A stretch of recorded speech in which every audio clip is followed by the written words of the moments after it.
الحمد لله نحمده ونستعينه ونستغفره ونؤمن به ونتوكل عليه ونعوذ بالله من شرور أنفسنا ومن سيئات أعمالنا من يهده الله فلا مضل له ومن يضلله فلا هادي له ونشهد أن لا إله إلا الله وحده لا شريك له ونشهد أن سيدنا ومولانا محمدا عبده ورسوله أما بعد فأعوذ بالله من الشيطان الرجيم بسم الله الرحمن الرحيم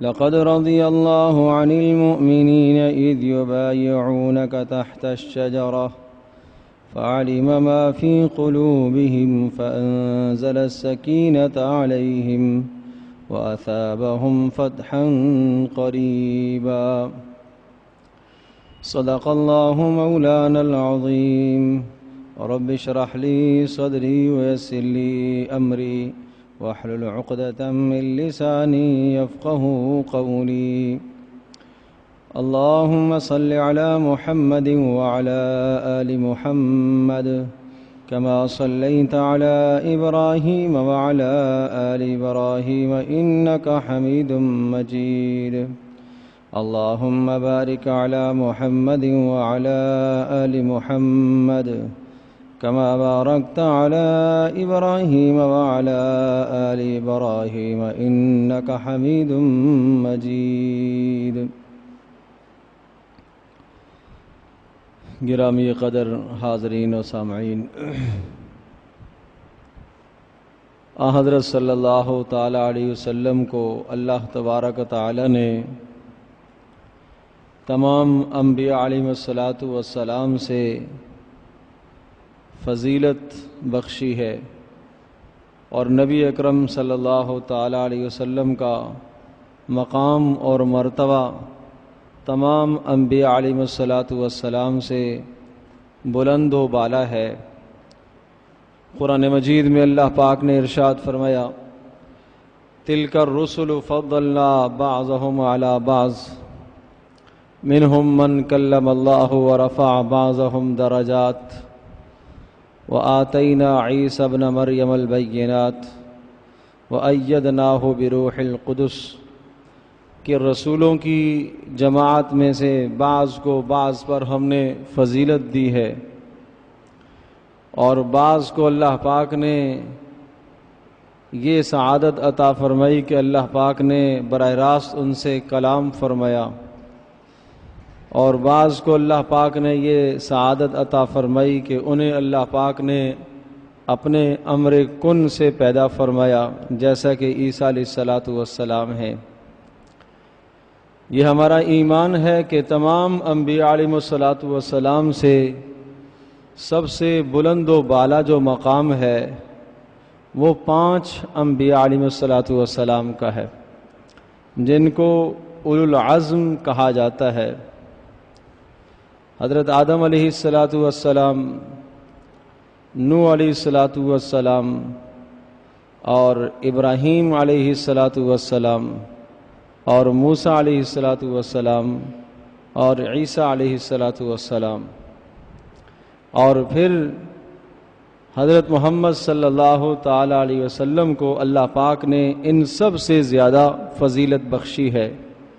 حضرت صلی اللہ تعالی وسلم کو جو اللہ پاک نے کمالات اور خوبیاں دی ہیں، ہر اعتبار سے کامل بنایا۔ نبی علیہ السلام کے جو اصحاب ہیں، صحابہ ہیں، وہ بھی گزشتہ انبیاء علیہ السلام کے اصحاب سے افضل اور اشرف ہیں۔ یوں کہہ لیجئے کہ انبیاء علیہ السلام کے بعد سب سے جو بلند و بالا مقام ہے وہ رسول اکرم صلی اللہ علیہ وسلم کے صحابہ کا ہے، اور پھر نبی پاک صلی اللہ علیہ وسلم کے صحابہ میں بھی مختلف درجات ہیں۔ حضرت صلی اللہ علیہ وسلم کے صحابہ میں سب سے بلند و بالا مقام سیدنا ابوبکر صدیق رضی اللہ تعالی عنہ کا ہے، پھر سیدنا عمر بن خطاب رضی اللہ تعالی عنہ کا ہے، پھر سیدنا عثمان بن عفان رضی اللہ تعالی عنہ کا مقام ہے، اور پھر سیدنا علی بن ابی طالب رضی اللہ تعالی عنہ کا مقام ہے، اور ان 4 کے بعد وہ 6 اصحاب جن کو 10 مبشرہ کہا جاتا ہے کہ وہ 10 اشخاص، وہ 10 صحابہ کہ جنہیں رسول اکرم صلی اللہ علیہ وسلم نے ایک مجلس میں جنت کی خوشخبری سنائی ہے۔ 4 تو یہی خلفائے راشدین ہیں اور 6 ان کے علاوہ ہیں، اور وہ 6 حضرت طلحہ، حضرت زبیر، حضرت سعد بن ابی وقاص اور حضرت سعید بن زید اور ابو عبیدہ بن جراح اور عبد الرحمن بن عوف رضی اللہ تعالی عنہم، یہ 6 نام جو میں نے گنوائے ہیں، یہ 6 اور پہلے والے 4 یہ 10 مبشرہ کہلاتے ہیں۔ ان میں ایک ہیں سعید بن زید رضی اللہ تعالی عنہ، جو خود روایت بیان کرتے ہیں نبی علیہ الصلوۃ والسلام سے، اور وہ ارشاد فرماتے ہیں کہ میں نے حضرت صلی اللہ علیہ وسلم کی مبارک زبان سے یہ الفاظ سنے، اور حضرت صلی اللہ علیہ وسلم نے ارشاد فرمایا ابو بکر فی الجنہ، ابو بکر بھی جنت میں جائیں گے، عمر فی الجنہ، عمر بھی جنت میں جائیں گے، عثمان فی الجنہ، عثمان بھی جنت میں جائیں گے، اور علی فی الجنہ، علی بھی جنت میں جائیں گے، عبد الرحمن فی الجنہ، عبد الرحمن بھی جنت میں جائیں گے، ابو عبیدہ بن الجراح فی الجنہ، ابو عبیدہ بن جراح بھی جنت میں جائیں گے، اور طلحہ فی الجنہ، طلحہ بھی جنت میں جائیں گے، اور زبیر فی الجنہ، زبیر بھی جنت میں جائیں گے، اور سعد بن ابی وقاص فی الجنہ، سعد بن ابی وقاص بھی جنت میں جائیں گے۔ یہ 9 کے نام لیے اور پھر یہ لفظ کہے والعاشر فی الجنہ، اور 10واں بھی جنت میں جائے گا، اپنا نام نہیں لیا، اپنا نام نہیں لیا۔ تو راوی کہتے ہیں لوگوں نے قسم دے دی کہ آپ بتائیے 10واں کون ہے؟ تو پھر ارشاد فرمایا کہ اچھا اگر تم نے مجھے قسم دی ہے تو پھر سنو، 10واں سعید بن زید ہے، اپنی طرف اشارہ کرتے ہوئے ارشاد فرمایا 10واں میرا نام ہے۔ تو اس روایت کے راوی سعید بن زید رضی اللہ تعالی عنہ، جو خود ان 10 اشخاص میں، ان 10 جماعت میں، 10 افراد میں شامل ہیں، وہ سعید بن زید اس روایت کے خود راوی ہیں، اور انہوں نے جب یہ روایت بیان کی تو پہلے اپنا نام ذکر نہیں کیا، تواضع کی وجہ سے، انکساری کی وجہ سے، لیکن جب انہیں قسم دی گئی، اصرار کیا گیا، تو پھر انہوں نے اپنا نام ذکر فرمایا اور ارشاد فرمایا کہ ہاں 10ویں سے مراد میں ہی ہوں۔ پہلے یہ کہا العاشر فی الجنہ کہ 10واں بھی جنت میں ہے۔ لوگوں نے پوچھا آپ کو اللہ کی قسم ہے، آپ بتائیے 10واں کون ہے؟ تو پھر ارشاد فرمایا کہ 10ویں سے مراد میں ہی ہوں۔ یہ 10 اصحاب وہ ہیں جن کو 10 مبشرہ کہا جاتا ہے۔ 10 کا معنی 10 اور مبشرہ خوشخبری دیے گئے، جن کو خوشخبری سنائی گئی۔ ان 10 کے بعد جو مقام آتا ہے وہ اہل بدر کا ہے، وہ اشخاص جو بدر میں شریک رہے، حضرت صلی اللہ علیہ وسلم کے ساتھ غزوہ بدر میں جو شریک تھے، یہ 313 کی تعداد جن کی بتائی جاتی ہے، یہ اصحاب بدر کہلاتے ہیں۔ ان کے متعلق رسول اکرم صلی اللہ علیہ وسلم نے یہ ارشاد فرمایا کہ اہل بدر کے ہر گناہ کو اللہ نے معاف کر دیا ہے، آج کے بعد یہ جو بھی کریں گے اللہ پاک مواخذہ نہیں کرے گا۔ ان بدر والوں کے متعلق یہ ارشاد فرمایا۔ پھر اس کے بعد مقام ہے ان لوگوں کا جو احد میں شریک ہوئے، اور پھر اس کے بعد احد میں شریک ہونے والوں کی تعداد 700 کے لگ بھگ ہے، اور پھر اس کے بعد ان لوگوں کا مقام ہے کہ جو حدیبیہ کے مقام پر نبی علیہ الصلوۃ والسلام کے ساتھ شریک تھے، اور ان کی تعداد 1400 بتائی جاتی ہے۔ اور پھر اس کے بعد ان لوگوں کا مقام ہے جو مکہ فتح ہونے سے پہلے مسلمان ہو گئے۔ اور پھر ان کے بعد عمومی طور پر سب صحابہ جنہوں نے ایمان کی حالت میں رسول اکرم صلی اللہ علیہ وسلم کو دیکھا اور ایمان ہی پر جن کا خاتمہ ہوا، ان سب کے لیے اللہ پاک نے ارشاد فرمایا وَكُلًّا وَعَدَ اللَّهُ الْحُسْنَى، اللہ نے سب کے ساتھ جنت کا فیصلہ فرمایا۔ اللہ پاک نے سب کے لیے جنت کو مقرر کر دیا ہے، یہ سب کے لیے فیصلہ کیا، سب کے لیے فرمایا رضی اللہ عنہم ورضوا عنہ، اللہ پاک ان سب سے راضی ہو گیا اور وہ سب کے سب اللہ پاک سے راضی ہو گئے۔ دو چیزیں ہیں، بندہ بھی اللہ سے راضی ہو جائے اور اللہ بھی بندے سے راضی ہو جائے۔ اللہ بندے سے راضی ہو جائے، اپنی رحمت برسائے، جنت کا فیصلہ کر دے، اور بندہ اللہ سے راضی ہو، اس کا معنی یہ ہے کہ بندہ اللہ تبارک و تعالیٰ کے ہر فیصلے کو تسلیم کرے، تقدیر کا جو بھی فیصلہ اس کے حق میں لکھا گیا ہے اور جو اللہ پاک کی جانب سے آنے والا فیصلہ ہے، اس فیصلے کو بغیر کسی قیل و قال کے آدمی تسلیم کرے۔ یہ معنی ہے کہ یہ لوگ اللہ سے بھی راضی ہوئے اور اللہ پاک ان سے راضی ہوا۔ تو عرض کر رہا ہوں کہ یہ صحابہ کا مقام اہل اسلام کے نزدیک، علماء امت کے نزدیک یہ ان کے مراتب ہیں، اور ان مراتب کو جاننا اور انہی مراتب کے متعلق اور انہی مراتب کے مطابق ہمیں ایمان رکھنا، یہ ہمارے ایمان کا حصہ ہے۔ اب یہ جو عشرہ مبشرہ 10 اصحاب جن کا ذکر میں نے کیا ہے، اور پھر ان 10 میں سے بھی سب سے پہلے جو 4 جن کا تذکرہ کیا ہے، حضرت ابوبکر صدیق، عمر فاروق، عثمان غنی، علی المرتضیٰ، یہ خلفائے راشدین کہلاتے ہیں، ان کو خلفائے راشدین کہا جاتا ہے۔ 30 سالہ ان کا دور خلافت شمار کیا جاتا ہے۔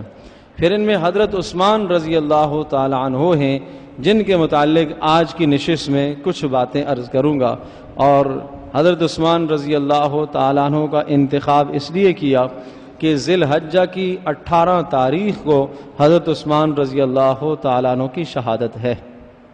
یہ بات ہمیں معلوم ہونی چاہیے، یہ ہمارے اسلام کا حصہ ہے، یہ ہماری ضرورت ہے کہ ہمیں صحابہ کے متعلق کچھ معلومات ہوں۔ 18 ذی الحجہ سن 35 ہجری جمعہ کا دن تھا، حضرت عثمان رضی اللہ تعالیٰ عنہ کی شہادت کا واقعہ پیش آیا۔ حضرت عثمان رضی اللہ تعالیٰ عنہ کی عمر مبارک جب 35 یا 34 برس کی تھی تو اس وقت انہوں نے اسلام قبول کیا، گویا کہ مکمل شباب اور جوانی میں تھے جب اسلام کو قبول کیا، اور اسلام کے ابتدائی لوگوں میں سے ہیں۔ حضرت سیدنا ابوبکر صدیق رضی اللہ تعالیٰ عنہ نے مردوں میں بڑوں میں سب سے پہلے اسلام انہوں نے قبول کیا، نبی علیہ الصلوۃ والسلام سے ہدایات سنی، اسلام لے آئے، اور پھر حضرت صلی اللہ تعالی علیہ وسلم سے وہ ہدایات لے کر اپنے گرد و نواح میں، دوست احباب میں جا کے دین کی بات سمجھانے لگے۔ چنانچہ سیدنا ابوبکر صدیق رضی اللہ تعالیٰ عنہ جب گئے، طلحہ سے ملاقات ہوئی، زبیر رضی اللہ تعالی عنہما ان دونوں سے ملاقات ہوئی، عثمان بن عفان رضی اللہ تعالیٰ عنہ سے ملاقات ہوئی۔ عثمان سے رضی اللہ تعالیٰ عنہ سے حضرت ابوبکر صدیق رضی اللہ تعالیٰ عنہ کے پرانے مراسم سے اور آپس میں ایک دوستی کا تعلق تھا، تو جا کے عثمان کو سمجھایا اور دین کی دعوت دی، اور نبی علیہ الصلوۃ والسلام پر اترنے والی وحی اقرأ باسم ربک الذی خلق کے متعلق بتایا۔ وہ بے حد متاثر ہو گئے۔ یہی بات چل ہی رہی تھی کہ رسول اکرم صلی اللہ تعالی علیہ وسلم تشریف لے آئے۔ حضرت صلی اللہ تعالی وسلم نے حضرت عثمان سے کہا کہ عثمان، تم اللہ پاک کی جنت کو قبول کرو، میں تمہیں اللہ کی جنت کی طرف دعوت دینے آیا ہوں، اور اللہ پاک نے مجھے تمام انسانیت کی طرف رسول بنا کر بھیجا ہے۔ بس حضرت عثمان کہتے ہیں کہ میں نے نہ تو کوئی مطالبہ کیا، بس یہ 2 باتیں جب میں نے سنی تو یہ میرے دل میں اتر گئی، صرف یہی 2 باتیں کہ عثمان، اللہ پاک کی جنت کو تم قبول کرو، اور اللہ تبارک تعالیٰ نے مجھے اپنی جانب سے تمام انسانوں کا رسول بنا کر بھیجا ہے۔ کہا ان 2 جملوں نے میرے دل میں ایسا گہرا اثر کیا کہ میں اسلام لے آیا، اور اسلام قبول کرنے کے بعد اللہ تبارک تعالیٰ نے بہت عزتیں دی۔ جود و سخا کا تو کیا ہی حال تھا کہ صحابہ میں ان اشخاص میں شمار ہوتے ہیں کہ جو بہت ہی زیادہ اللہ کے راستے میں مال کو خرچ کرنے والے تھے۔ کہیں بھی موقع نظر آتا اللہ کے راستے میں مال کو خرچ کرنے کا تو ذرہ برابر دریغ نہیں فرماتے تھے۔ چنانچہ مدینہ طیبہ میں جب ہجرت کر کے صحابہ تشریف لے گئے، حضرت عثمان کو یہ بھی شرف حاصل ہے کہ پہلی ہجرت انہوں نے کی حبشہ کی طرف، اور حبشہ میں اور بھی مرد لوگ تھے لیکن وہ اکیلے حضرت عثمان تھے جنہوں نے اپنی بیوی حضرت رقیہ رضی اللہ تعالی عنہ جو نبی علیہ السلام کی بیٹی تھیں ان کے ساتھ ہجرت کی، اور آپ علیہ السلام نے ارشاد فرمایا عثمان کائنات کا پہلا آدمی ہے کہ جس نے اپنی گھر والی کے ساتھ ہجرت کی۔ یہ پہلا آدمی ہے جس نے اپنی گھر والی کے ساتھ اللہ کی رضا کی خاطر وطن چھوڑا، ہجرت کر کے حبشہ چلے گئے۔ چنانچہ ایک عرصہ حبشہ رہنے کے بعد پھر واپس مکہ مکرمہ آئے۔ جب واپس مکہ مکرمہ آئے تو مدینہ منورہ میں جانے کی فضائیں بلند ہو رہی تھی، اور مدینہ منورہ میں جانے کے احوال اور حالات سازگار ہو رہے تھے، تو پھر نبی علیہ السلام کی اجازت سے مدینہ کی طرف ہجرت فرمائی۔ جب مدینہ پہنچے تو مسلمانوں کو پانی کا انتہائی مشکل سامنا کرنا پڑ رہا تھا، اور پانی کی بڑی قلت اور تنگی تھی۔ ایک ہی کنواں تھا مدینہ میں بیر روما کے نام سے، اور وہ ایک یہودی کے پاس تھا، اور اس یہودی کا کاروبار تھا، وہ اس کنویں کے ذریعے سے پانی بیچتا تھا اور لوگ خریدتے تھے، مسلمان بھی خریدتے، غیر مسلم بھی خریدتے۔ حضرت عثمان رضی اللہ تعالیٰ عنہ نے اس سے جا کر کہا کہ میں یہ کنواں آپ سے خریدنا چاہتا ہوں۔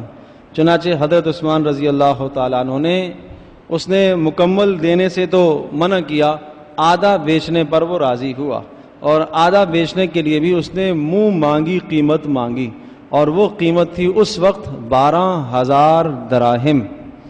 12,000 دراہم کی قیمت بہت بھاری رقم تھی، اور اس بھاری رقم سے حضرت عثمان رضی اللہ تعالیٰ عنہ نے وہ کنواں خریدا۔ اور اب تفصیل اور ترتیب یہ ہوئی کہ ایک دن حضرت عثمان کی باری ہے اور ایک دن اس یہودی کی باری ہے۔ یہودی اپنی باری میں پانی کو بیچتا تھا، حضرت عثمان رضی اللہ تعالیٰ عنہ کی جو باری تھی، جو دن تھا، حضرت عثمان رضی اللہ تعالیٰ عنہ نے تمام مسلمانوں میں اعلان کر دیا کہ جو میری باری کا دن ہے اس دن تمام مسلمانوں کو پانی بھرنے کی اجازت ہے، کسی مسلمان سے کوئی پائی پیسہ نہیں لیا جائے گا۔ اور بعض روایت میں آتا ہے کہ یہ بھی اعلان کر دیا کہ اگر اس کے بعد گنجائش ہو، بچ گیا معاملہ، تو پھر اگر کوئی غیر مسلم بھی لینا چاہتا ہے، بھرنا چاہتا ہے، تو اس کے لیے بھی کوئی روک ٹوک نہیں ہے، بغیر پیسے کے اور فری میں سب کو پانی فراہم کیا جائے گا۔ حضرت عثمان رضی اللہ تعالیٰ عنہ کے اس عمل سے یہودی کا یہ نقصان ہوا کہ جس دن اس کی باری آتی تو کوئی پانی خریدنے ہی نہ آتا، اس لیے کہ اگلے دن سب نے بھر لیا، مسلمانوں نے تو خوب بھر لیا، پھر غیر مسلموں نے بھی بھر لیا، تو بالآخر وہ یہودی دوسرے آدھے کو بھی بیچنے پر تیار ہوا، اور دوسرا آدھا جو اس نے چند دنوں کے بعد پھر بیچا وہ 8,000 دراہم کا اس نے بیچا۔ تو اس طرح سے پہلے کی جو فروخت ہوئی وہ 12,000 کی، اور دوبارہ جو آدھا بیچا گیا وہ 8,000 کا، تو 20,000 کی قیمت حضرت عثمان رضی اللہ تعالیٰ عنہ نے دی، اور یہ کنواں مسلمانوں کے لیے وقف کیا۔ سخاوت کا تو یہ حال تھا۔ غزوہ احزاب کی بات ہے، نبی علیہ السلام نے اعلان فرمایا، حضرت عثمان کے پاس ان دنوں خوب مال تھا، خوب مال لے کے رسول اکرم صلی اللہ علیہ وسلم کی خدمت میں حاضر ہوئے، دینار بھی، دراہم بھی، اور سونے چاندی، گھوڑے، ساز و سامان کے ساتھ تیار۔ نبی علیہ السلام نے جب عثمان رضی اللہ تعالیٰ عنہ کا یہ مال دیکھا، اور حضرت عثمان کا یہ صدقہ جو اللہ کے راستے میں انہوں نے کیا، تو دیکھا تو بہت خوش ہوئے، اور روایت میں آتا ہے ان دراہم کو حضرت صلی اللہ علیہ وسلم نے اپنی جھولی میں رکھا اور اپنے ہاتھوں سے انہیں اچھالنے لگے، اور یہ ارشاد فرمایا کہ آج کے بعد عثمان کو اس کا کوئی عمل نقصان نہیں پہنچائے گا، اللہ پاک نے اس کے اگلے پچھلے سارے گناہ معاف کر دی۔ سخاوت کا یہ حال تھا۔ حیا وہ وصف تھا حضرت عثمان رضی اللہ تعالیٰ عنہ۔ سارے کے سارے صحابہ حیادار تھے، لیکن عثمان رضی اللہ تعالیٰ عنہ یوں سمجھیے کہ حیاداری کے امام تھے، حیاداری کے امام تھے، پاک دامنی کے امام تھے۔ ان میں وہ جو حیا تھی، اس حیا کا کیا کہنا۔ فرماتے ہیں کہ جب سے میں نے رسول اکرم صلی اللہ علیہ وسلم کے ہاتھ میں اپنا ہاتھ دیا، حضرت صلی اللہ علیہ وسلم سے جب سے بیعت ہوا ہوں، اس کے بعد سے میں نے اپنے ہاتھ کو کسی ظلم اور زیادتی کی جگہ پر کبھی بھی استعمال نہیں کیا، کسی کو تھپڑ تک نہیں مارا۔ یہ حیا کی وجہ سے نبی علیہ السلام کا احترام تھا کہ جو ہاتھ رسول پاک صلی اللہ علیہ وسلم کے جسم کے ساتھ مس ہوا ہے، اس ہاتھ کو میں ظلم میں کیسے استعمال کروں۔ اس ہاتھ سے کبھی بھی شرمگاہ کو نہ چھوا، اس ہاتھ سے کبھی بھی کسی مکروہ اور ناپسندیدہ جگہ پر کھجلی تک نہ کی۔ یہ حیا کا حال تھا۔ اور رسول اکرم صلی اللہ علیہ وسلم ان کی حیا کو جب بیان فرماتے تھے تو آپ علیہ السلام ارشاد فرمایا کرتے تھے کہ عثمان وہ شخص ہے کہ زمین تو زمین، آسمان والے بھی اس سے حیا کرتے ہیں، فرشتے بھی ان سے حیا کر رہے ہیں۔ ایک بار رسول پاک صلی اللہ علیہ وسلم تشریف فرمائے ہیں، سیدنا ابوبکر صدیق رضی اللہ تعالیٰ عنہ آئے، آپ اسی طرح سے بیٹھے رہے۔ حضرت عمر آئے، آپ اسی طرح سے بیٹھے رہے۔ اور پھر جب حضرت عثمان آئے تو رسول پاک صلی اللہ علیہ وسلم سیدھے ہو کے بیٹھ گئے، اور پنڈلی مبارک سے کپڑا اوپر تھا، آپ نے اس کو ڈھک دیا۔ تو لوگوں نے پوچھا اللہ کے رسول، پہلے دونوں بزرگوار آئے، آپ اسی طرح سے بیٹھے رہے، عثمان آئے، آپ نے حالت کو بدل دیا۔ تو اسی موقع پر یہ جملہ ارشاد فرمایا تھا کہ اما استحیی من رجل تستحیی منہ الملائکہ، ایسے شخص سے میں حیا کیوں نہ کروں جس سے اللہ پاک کے فرشتے بھی حیا کرتے ہیں، آسمانوں کے فرشتے بھی ان سے حیا کرتے ہیں۔ چند خوبیاں ایسی تھیں جو اپنی زندگی کا مشغلہ انہوں نے بنایا تھا۔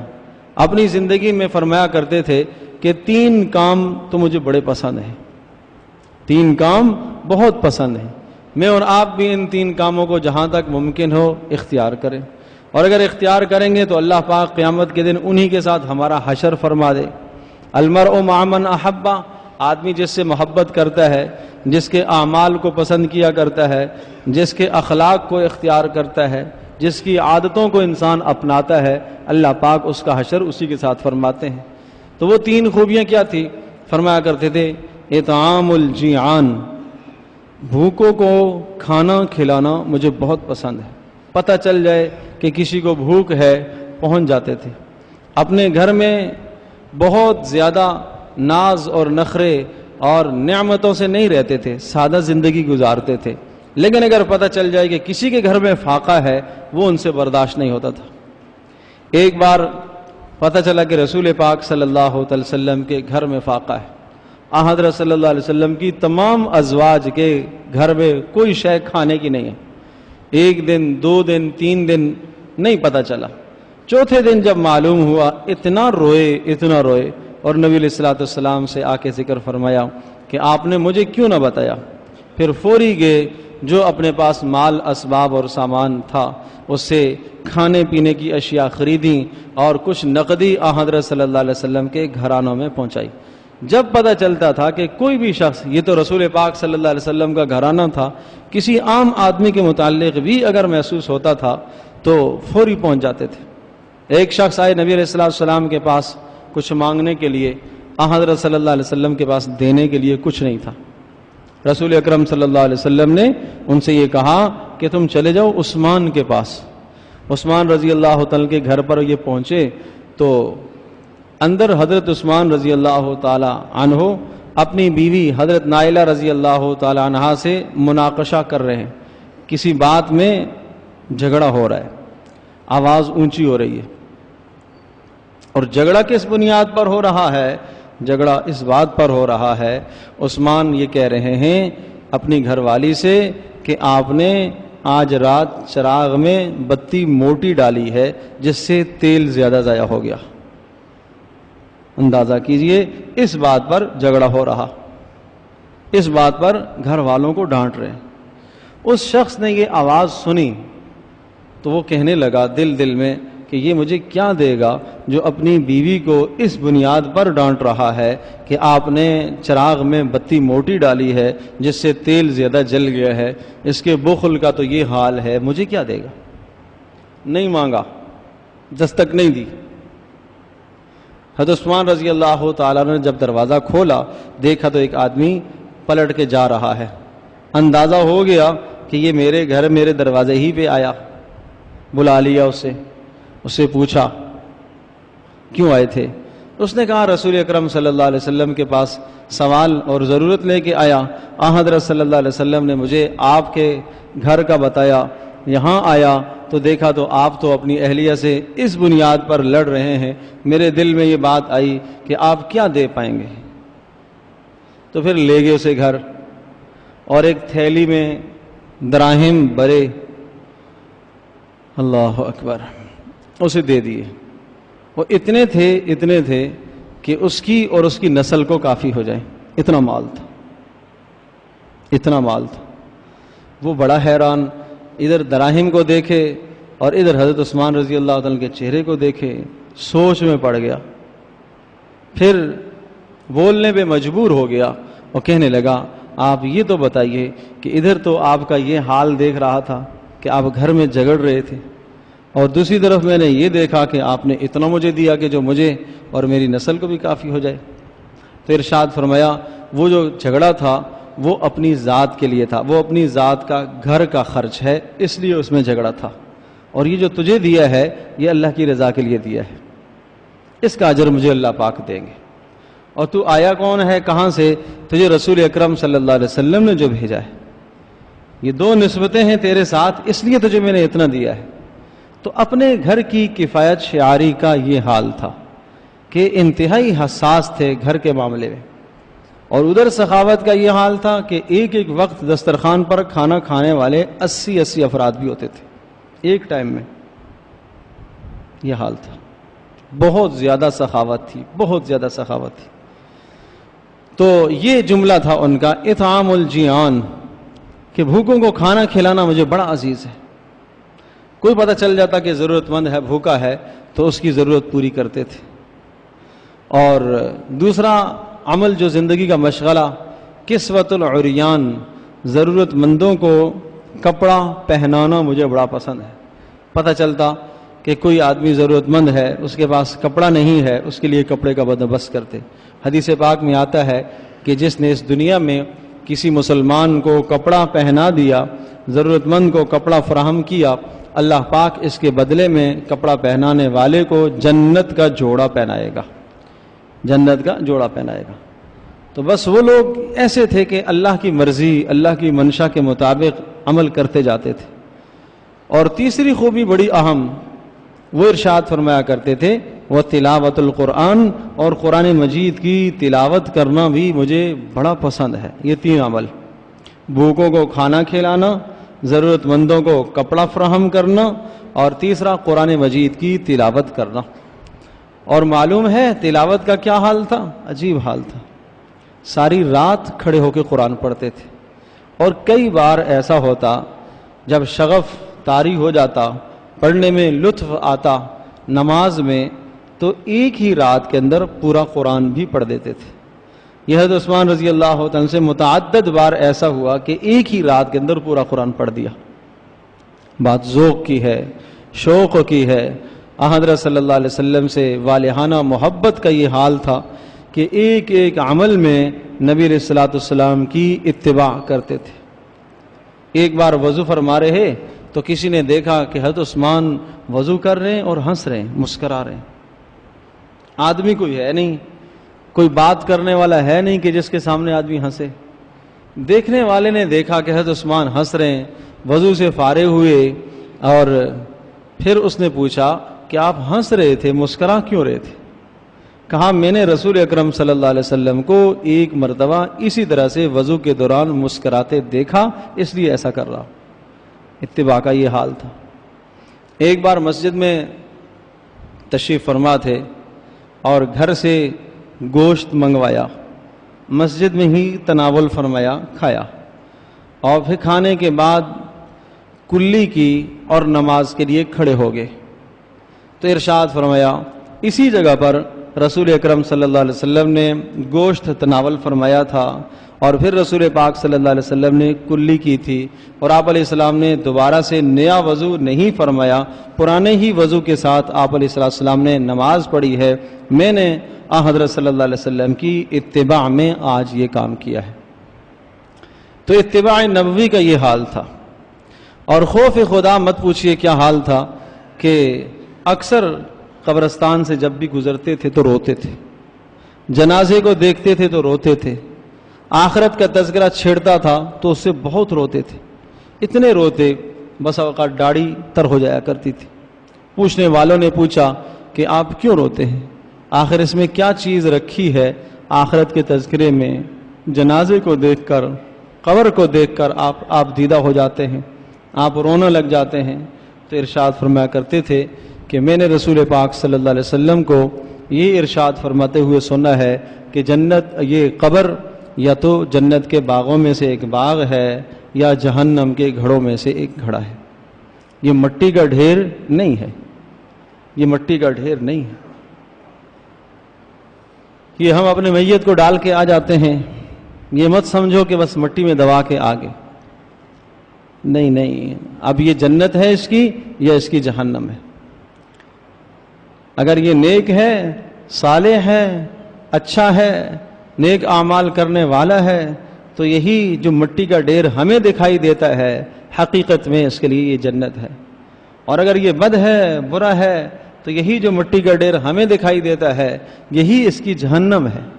اندر آگ جل رہی ہے، آپ کھل کے دیکھیں آپ کو نظر نہیں آئے گا، اس لیے کہ عالم برزخ ہے، برزخی زندگی کے احوال ہمیں دکھائی نہیں دیتے۔ اور کیوں نہیں دکھائی دیتے؟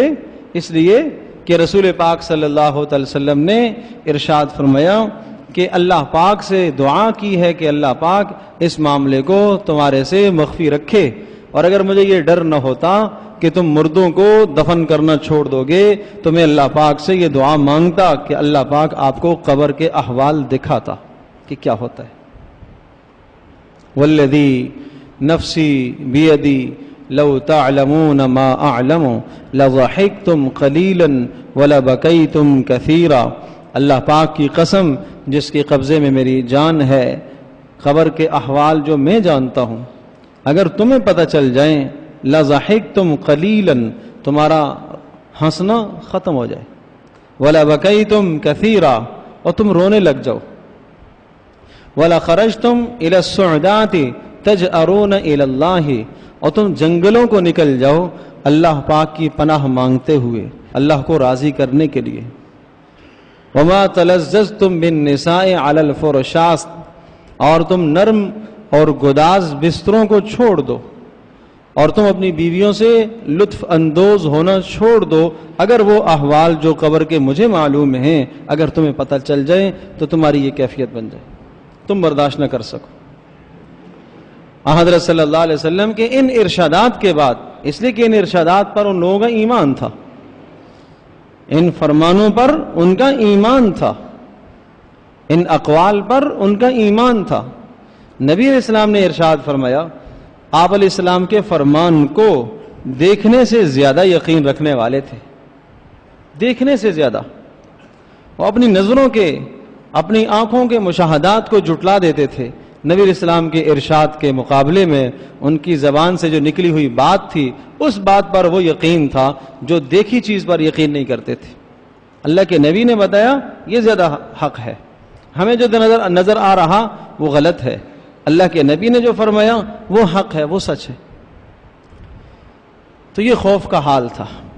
میرے عزیز دوست اور بزرگوں، آج ہم میں سے ہر آدمی کی ضرورت ہے کہ ہم بھی اپنی آخرت کو یاد کریں، ہمیں بھی مرنا ہے، ہمیں بھی اس قبر میں جانا ہے، اس قبر سے سوال ہوگا، وہاں پالا پڑنا ہے ہر انسان، چاہے محل میں رہ رہا تو جب بھی آخری مقام وہی قبر ہے، چاہے ایک جھونپڑے میں رہ رہا جب بھی آخری مقام دونوں کا برابر ہی ہے، ابتدا جیسی کیسی بھی ہو انتہا دونوں کی ایک ہی ہے، مٹی ہی مٹی ہے۔